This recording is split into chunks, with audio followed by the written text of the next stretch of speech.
person will get a time for rebuttal. On this one, you will not. We will open with a 3-minute opening statement, and then we'll move on to questions. Questions we are getting from the audience. If you have questions, there are volunteers at either door and back. You can get cards from them and turn them back into them as well. You'll get 2 minutes to answer each question, and then we'll try and finish up with a 4-minute closing statement. So we're going to go back and forth, so each of you has an opportunity to start a question and to end a question. So, Doctor? First of all, shake your hand and say, best elected man. Well, I would like to thank everyone for attending tonight. This is a wonderful process we get to be a part of, elections in our country. America was founded on a great experiment. At the time in the history of the world was ruled by monarchs, and America decided to go a different path. And this tonight is evidence of that experiment that's been quite successful. Many countries have modeled their governments and their constitutions after our government and after our constitution. So I want to thank each of you for coming this evening. This is a very small sample of the city. We're a city 56,000 people strong, and this is actually just a very small sample. So I would hope each of you would go out of here tonight and let the people know what you heard and what you learned tonight, and who you'll be voting for, who you'll be supporting.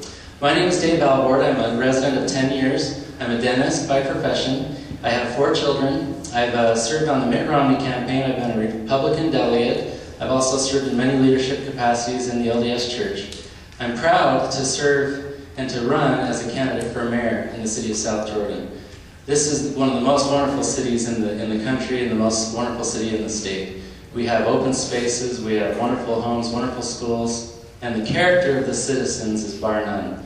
I have gotten to know the citizens of South Jordan, and I have been very impressed. And I just want each of you to know I am fired up, I am energetic, I am passionate that we get this election right. I will work hard to serve as your mayor. I want to address a recent mailing that went out that went after me personally that I feel was wrong. There was a mailing that just hit today that said that because I am a dentist, I am not fit to serve as mayor. They made the illusion that I would have to put down my dental instruments and that I would not be able to serve in this capacity. I want to just make something real clear.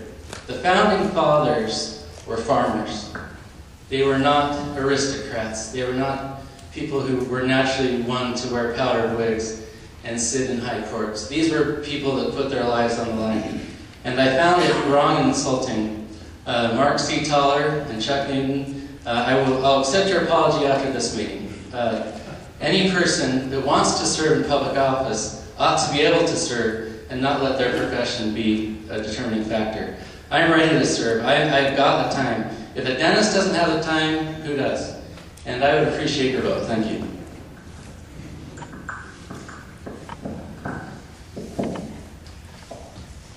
Thank you. I appreciate being here. I'm going to start off by just making an answer to the first question that was posed. I do. I've got the time. The responsibilities that are associated with the office of mayor consume between 25 and 35 hours a week. It's significant. Most of that time is during normal business hours. There's a lot of work that goes on. We're facing a very important time in South Jordan City. It's one that is really going to make the difference for the next 25 or 30 years. We have some very hard decisions to make. Leadership is going to be key. The first principle of leadership is actually being able to show up. But you can't lead if you're not there. The reality of the situation is that we're in a city right now that is poised to do some really remarkable things. And the unique thing about it is that in a political race, there's always a lot of terms where they always start off with I. And I'm not an I person. It's we. And quite honestly, the reason why we're such a great city right now is because of we. You, the citizens. the citizens. One of the other reasons is we the council. Another reason is we the staff. Another reason, we the different boards that we serve on. That's the determining factor that will allow us to move forward with some very good progression. Now we've got some opportunities. You know what? We've also got some problems. We've got things that we have to be heavily vested in. And quite honestly, when I first began as your mayor, I think I was lied to. Have you ever been lied to? Have you ever felt how that feels afterwards? And I did some research and I did some following through with it before I actually participated in wanting to become mayor. And I thought I was going to spend 5 to 15 hours a week. I don't spend that much time.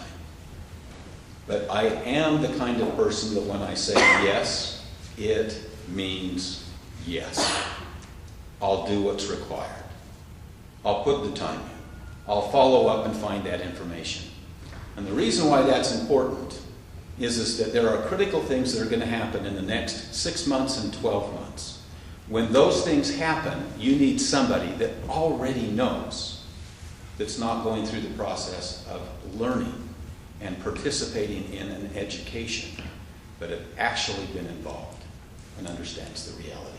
Thank you, and thank you to all of the people here to produce this, including Lori. I think I've seen her in the back, and we appreciate all of it. Thank you. Okay, gentlemen, we're going to start right out with a good question on secondary water. Again, you will have 2 minutes. Our timekeepers are right in front. And they'll let you know when you have a minute, 30 seconds, or your time is up. So, Mayor, we'll go ahead and start with you. Would you support a bond initiative, like the school board, to bring secondary water to all residents in South Jordan? As you may or may not know, I'm a businessman. And whenever I'm confronted with a tough decision, and this happens to be a financial decision, it's one that requires great knowledge. And the first thing you do is you analyze this information and you then put a relationship of return on investment. If in fact you're going to invest 60, 70, $80 million to be able to water in secondary water only 50% of the city, that interpolates that you're going to actually charge everybody for secondary water more than you're charging today for culinary water. There's a real reservation with that. And you don't just ignore that and say, we're going to put in secondary water. There's another factor. You have to own water to be able to use secondary water. We don't own all of the water that's in the canals. They're already righted to many people that water those day in and day out and do their irrigation to their fields and their ag systems. So as a result, you must have ownership of water in order to do that. The third thing is, when it comes to secondary water, I've done a lot of research and I've been with and worked with a lot of the different cities, specifically Riverton City. They spent $49 million putting in secondary water, and I sat down with the mayor, Bill Alvord, and I says, how do you feel about that? And he says, if I had to do it all over again, there is absolutely no way that I would go through that expense and do that to our citizens. It hasn't been an asset to our city. So the reality is, you'd have to have a financial return, and it would have to be the proper decision for our city. Thank you.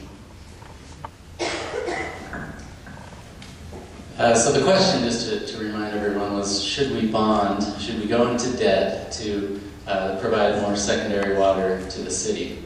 I would say yes, with the single exception that we have most of our other debt repaid.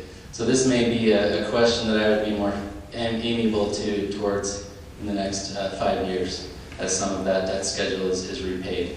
There are some creative solutions to water that I don't think have been fully explored.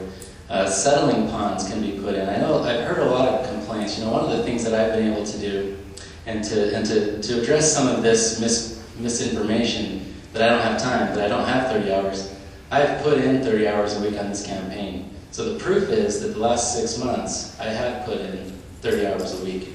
I'm ready to do it. I've got the time. that there are many doctors that work 60 hours a week. I happen to work 30 hours in my profession. 30 plus 30 is 60. I'll be very busy, but I'm ready. I'm willing to sacrifice that. But back to water. Settling pools. I think we ought to think about putting in some settling pools. Some of the complaints I hear about secondary water is that they get clogged, the filters get clogged up. Daybreak has done some of this technology already. They've kind of shown us how to do it. But why don't we look at some creative solutions to making secondary water more able to be reached to our citizens? Our family, we paid about $350 a month in water for our water bill. And that water price is going up 5% per year. To think that culinary water is a good long-term solution to watering our lawns, I think is naive. We need to look at that. We need to make sure that new developments that come in, that we're taking advantage of secondary water as much as possible. Thank you.